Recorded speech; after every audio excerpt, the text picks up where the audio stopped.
Bonjour, nous entamons la série sur le cercle trigonométrique dont voici l'épisode 1, car le cercle trigonométrique, c'est la base. Mais qu'est-ce qu'un cercle trigonométrique? Le cercle trigonométrique est centré à l'origine. Donc dans un repère, le centre est en 0, 0. Son rayon a une longueur de 1 unité. Le point de départ pour calculer l'amplitude des angles se situe ici en 1, 0. Enfin, les amplitudes des angles sont calculées positivement si on tourne dans le sens anti-horlogique. Deux unités sont généralement utilisées pour les angles. On parlera soit en degrés ou en radians. Commençons par le degré. Le degré est évidemment symbolisé par un petit rond que l'on met en exposant. On va dire par exemple que l'angle droit vaut 90 degrés. 1 degré vaut 60 minutes d'arc ou 3600 secondes d'arc. Comme tu peux le constater, c'est une unité en base 60, tout comme la mesure du temps. Le radian. Imaginons que le petit bonhomme marche de l'origine au bord du cercle. Il a parcouru une distance équivalente à la longueur du rayon. Imaginons qu'à présent, il marche de ce point-là à ce point-là, mais sur une distance qui est équivalente à la longueur du rayon également. Cet angle-là est un angle de 1 radian.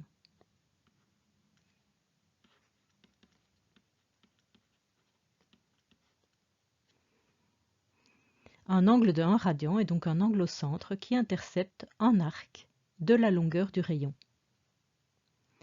Le radian est symbolisé par les trois lettres RAD.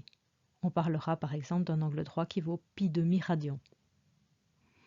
Cette unité est très utilisée en mathématiques car elle permet une relation directe entre un angle exprimé en radian et la longueur de l'arc de cercle associé. Ainsi, pour un cercle de rayon 1, la longueur d'un arc de cercle est égale à l'angle exprimé en radian. Il y a donc un lien direct entre la longueur d'un arc et la mesure des angles en radian. Donc voici ici un angle de 1 radian. Ça signifie que la longueur de l'arc ici est égale à la longueur du rayon, donc est égale à 1, puisque le cercle bleu a un rayon de 1 unité. Dans le cercle rouge, la longueur de cet arc est égale à la longueur du rayon, donc est égale à 2. Et dans le cercle vert, la longueur de cet arc est égale à 3. Nous pouvons donc inscrire que la longueur d'un arc est égale à l'amplitude de l'angle en radian multiplié par la longueur du rayon. Voici ici un cercle divisé en plusieurs parties. Voici ici un angle de 1 radian, un angle de 2 radians. Nous avons donc ici le point représentatif de l'angle de 1 radian, 2 radians, 3 radians, 4 radians, 5 radians et 6 radians.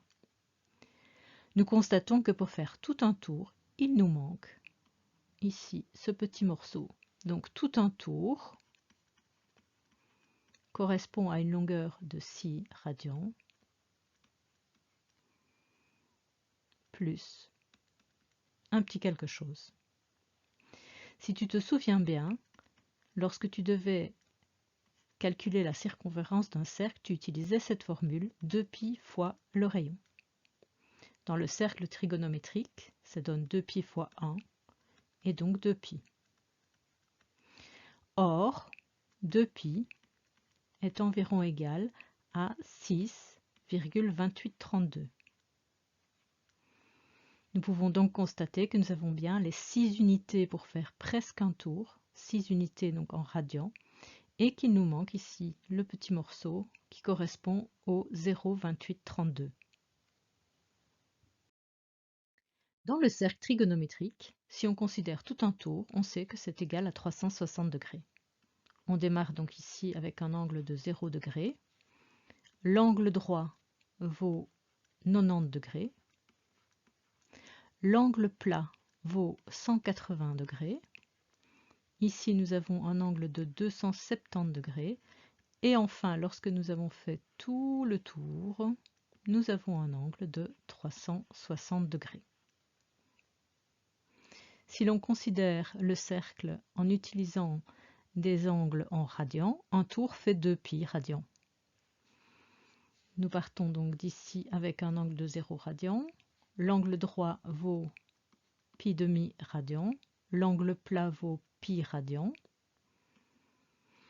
Nous avons ici l'angle de 3π demi radian. Et lorsque nous avons fait tout un tour, nous avons l'angle de 2π radians. À présent, voyons comment on peut convertir les unités, donc passer de degrés en radians ou de radians en degrés. Nous savons donc qu'un tour, c'est 360 degrés ou 2π radians. Nous avons donc un demi-tour qui vaut 180 degrés ou π radians. Pour convertir des degrés en radians, nous avons donc l'équivalence 180 degrés est égal à π. C'est équivalent à dire que 1 degré est égal à π sur 180 radians. Pour convertir des radians en degrés, nous avons l'équivalence que 1 demi-tour vaut π ou 180 degrés. C'est équivalent à dire que 1 radian est égal à 180 sur π degrés. Voyons maintenant un petit exercice. Pour convertir 60 degrés en radians, nous allons donc multiplier 60 par π sur 180 degrés, ce qui nous donne π sur 3 radians.